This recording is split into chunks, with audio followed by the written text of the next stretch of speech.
ஏதோ விக்கிபீடியாவில் எடுத்து படித்தாருன்னு நினச்சேன். பார்த்தா அதுதான் அவார்டே.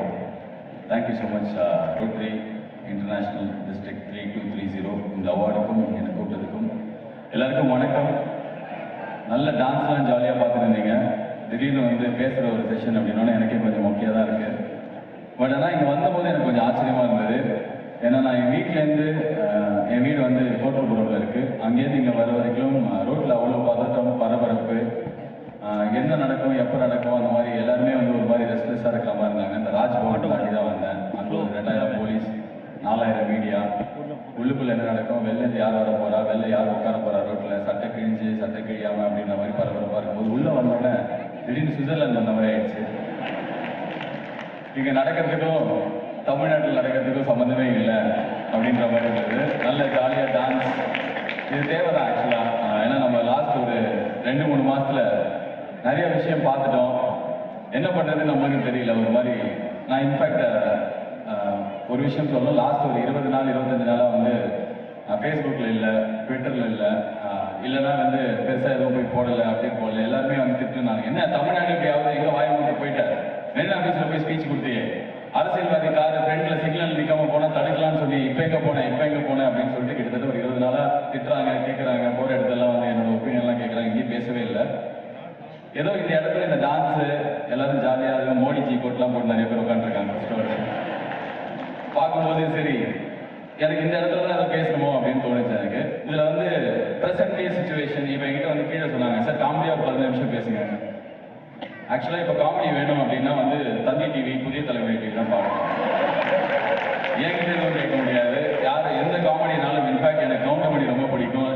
அவராலேயே வந்து இந்த அளவுக்கு ஜோக் அடிக்க முடியுமா தெரியாது, அவ்வளோ ஜோக் நடந்துட்டு இருக்கு. பட் அன்ஃபார்ச்சுனேட்லி சேட்லி என்ன அப்படின்னா இப்போ நடக்கிறது எல்லாமே காமெடி அப்படின்னு சொல்லிட்டு எல்லாரோட ரெஸ்பான்சிபிலிட்டியும், அதாவது ஒரு சாதாரண குடிமகன்ல ஆரம்பிச்சு மிக பெரும் செலிபிரிட்டி, ரொம்ப பெரிய லீடர், எல்லாரோட ரெஸ்பான்சிபிலிட்டி எப்படி முடிஞ்சு போச்சுன்னா சுருங்கி போய் ஒரு ட்வீட் போட்டால் போகிறோம், ஃபேஸ்புக்கில் ஒரு மீம் கிரியேட் பண்ணி ஒரு வடிவேல் ஜோக்கை வச்சு இன்னைக்கு நடக்கிறத ரிலேட் பண்ணிட்டா போதும் அப்படின்ற மாதிரி ரொம்ப ரொம்ப அன்ஃபார்ச்சுனேட்டாக ஒரு இன்சிடென்ட் நடந்துச்சு. என்ன அப்படின்னா இப்போ நீ என்ன பண்ண அப்படின்னா ஏன் நான் பண்ணணும், எல்லா வாட்டியும் ஏன் ஒரு நடிகர் பண்ணணும், எல்லா வாட்டியும் ஏன் வந்து அந்த குப்பையை அந்த பசங்களே போய் ஆளணும், ஏன் அந்த அங்கிளே அழலை அப்படின்னு தெரியல. ஏன்னா ஜனவரி 15ஆம் தேதி ஜனவரி மாதம் தான் ஸ்டூடெண்ட்ஸ் எல்லாம் ரோட்டுக்கு போயிட்டு கலாச்சாரம் பண்பாடு அதை காப்பாற்றணும் அப்படின்னு சொல்லிட்டு எல்லாருமே தன்னிச்சையாக போய் போராடினாங்க. அது ஒரு வெற்றியும் கிடைச்சிது. ஒரு பாஸ்ட்டை காப்பாற்ற வேண்டிய கடமை, இல்லைன்னா பாஸ்ட்டை காப்பாற்ற வேண்டிய ஒரு உணர்வு, வெறி இருந்த அதே டைமில் ஒரு ஃபியூச்சரை செக்யூராக ஆக்கிக்கணும் அப்படின்ற வெறி இல்லாமல் போனது எனக்கு ரொம்ப பெரிய வருத்தம். ஒரு ஸ்டேட்டாகவே ஒரு சிட்டிசனாகவே நம்மளோட ஐடென்டிட்டி லூஸ் ஆயிடுச்சு.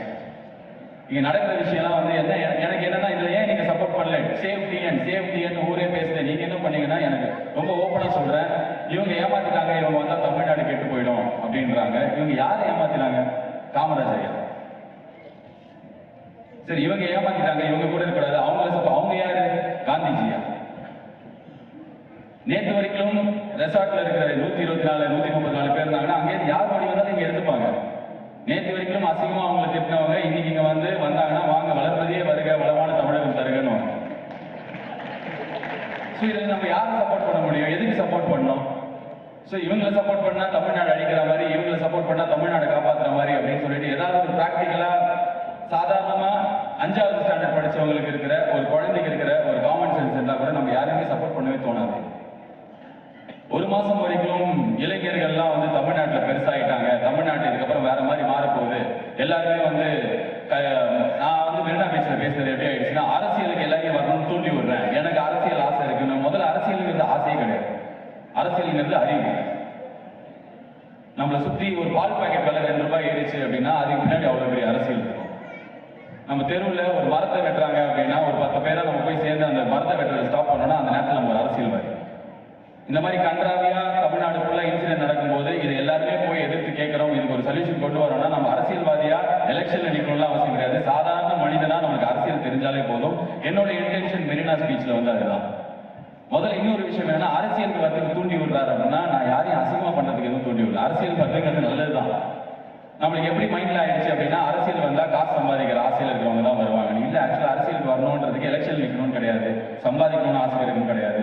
ஸோ ஒரு மாதம் முன்னாடி ஸ்டூடெண்ட்ஸ் எல்லாம் இப்படி வந்துட்டாங்க, யங்ஸ்டர்ஸ் தமிழ்நாடு டேக் ஓவர் பண்ண போறாங்கன்னு நினைச்சும்போது ஒரு 15 நாள்ல என்ன ஆயிடுச்சு, எல்லாமே மாறி போய் தமிழகத்தின் யூத் ஐக்கானா யார் ஆயிட்டார் அப்படின்னா வந்து அதே கும்பல்ல இருக்கிற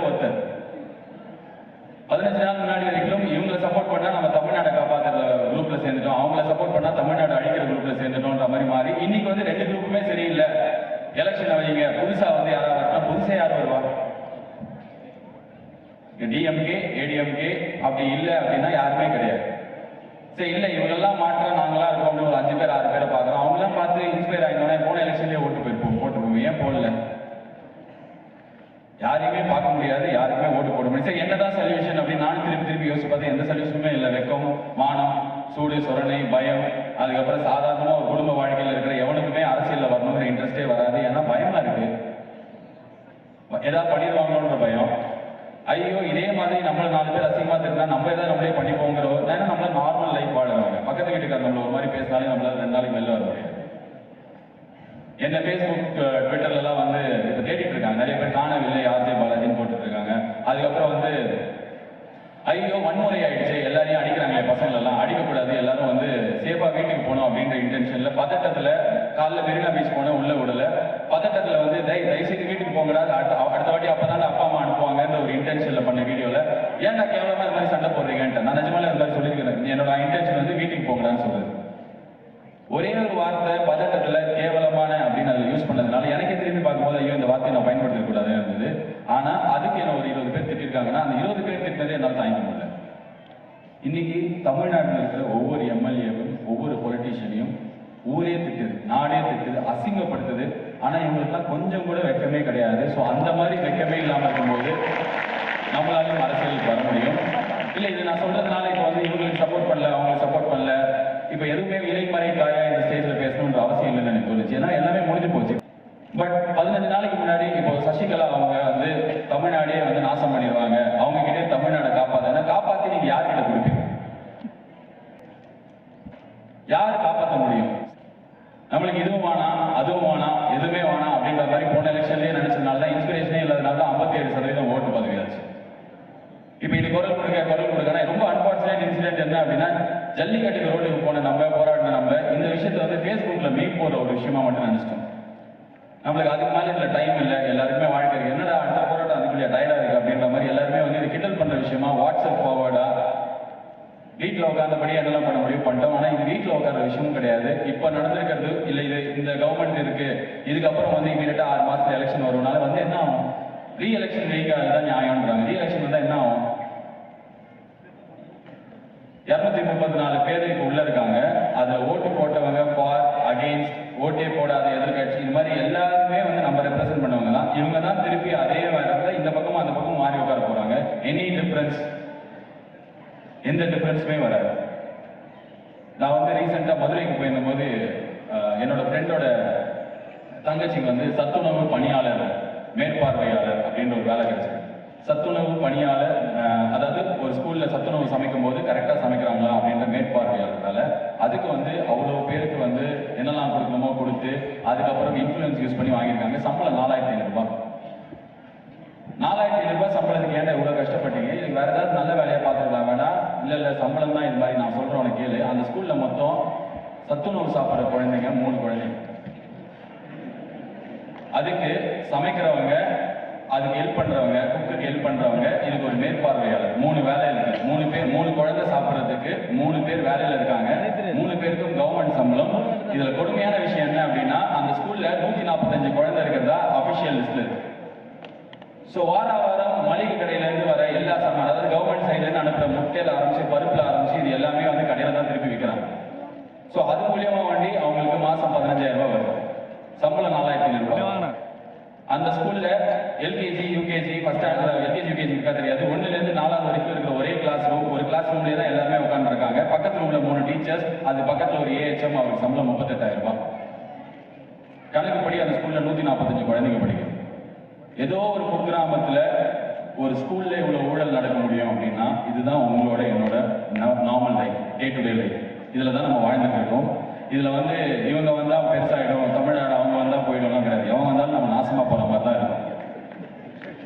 கை தட்டுறதுக்கும் எனக்கு இப்ப பேசுறது இதை வந்து எனக்கு சொல்லணும். இதை சொல்லி என்ன யூஸ் தான் நான் அதனால வாய மாட்டேன். நான் சொல்லி என்ன போகுது, என்ன யூஸ் இப்போ? இது எதுவுமே சரியில்லைன்னா நீ பேசுறது போதும்னு யாருக்காக நம்ம பேசுறோமோ, அதாவது ஒரே ஒரு விஷயம் எனக்கு சொல்லணும்னு தோணுச்சு. மொத்தமாவே வந்து தீதும் நன்றும் பிறர். இது எல்லாத்துக்கும் ரெஸ்பான்சிபிள் யாருன்னா நம்ம எல்லாரும் தான். We don't have to put the blame on 234 people that we've elected. நம்மளே கரெக்ட், நம்ம எல்லாருமே correct. The only hope that we have today is the next generation. நம்ம பண்ற சின்ன சின்ன விஷயம் it will affect them. வீட்லயே இருந்துட்டு அந்த அங்கிள் கிட்ட நான் இல்லைன்னு சொல்லிடு அப்படின்றதுல ஆரம்பிச்சு நம்ம அப்பாவா வண்டி ஓட்டு போகும்போது போலீஸ் கிட்ட மாட்டி குழந்தை முன்னாடி கொடுக்குற லஞ்சம் வரைக்கும் நம்ம காரியத்தை சாதிச்சுக்கிறதுக்கு நம்ம பண்ற சின்ன சின்ன தப்புகள் வரைக்கும் it will affect the next generation. As a Rotarians, உங்ககிட்ட ஒரே ரிக்வெஸ்ட், நீங்க எல்லாருமே வந்து உங்ககிட்ட வந்து யாருக்கும் நல்லது பண்றது எப்படின்றத இன்ட்ரடியூஸ் பண்ண தேவையில்ல, உங்களுக்கு தெரியும், ரொம்ப வருஷமா பண்ணிட்டு இருக்கீங்க. The only thing that you can do is please pass on to the next generation with much more rigor. ஏன்னா இந்த டைம்ல தான் தேவை, இந்த டைம்ல தான் we have to be better human beings and more responsible human beings. இப்போதைக்கு நம்ம செய்யக்கூடிய ஒரே ஒரு விஷயம் என்ன அப்படின்னா, யாராவது ஒருத்தர் நல்லது பண்றாங்க அப்படின்னா அதை அப்படியே ஸ்ப்ரெட் பண்றது. நான் என்னோட வேலை மெசேஞ்சர் அப்படின்னா பாருங்க, மெரினா பீச்சுக்கும் ஜல்லிக்கட்டுக்கும் எனக்கும் எந்த சம்மந்தமும் கிடையாது, ஒரே சம்மந்தம். I wanted to be a catalyst to spread the message and I will be a catalyst all along my life. Thank you so much for this honor. Thank you for the opportunity.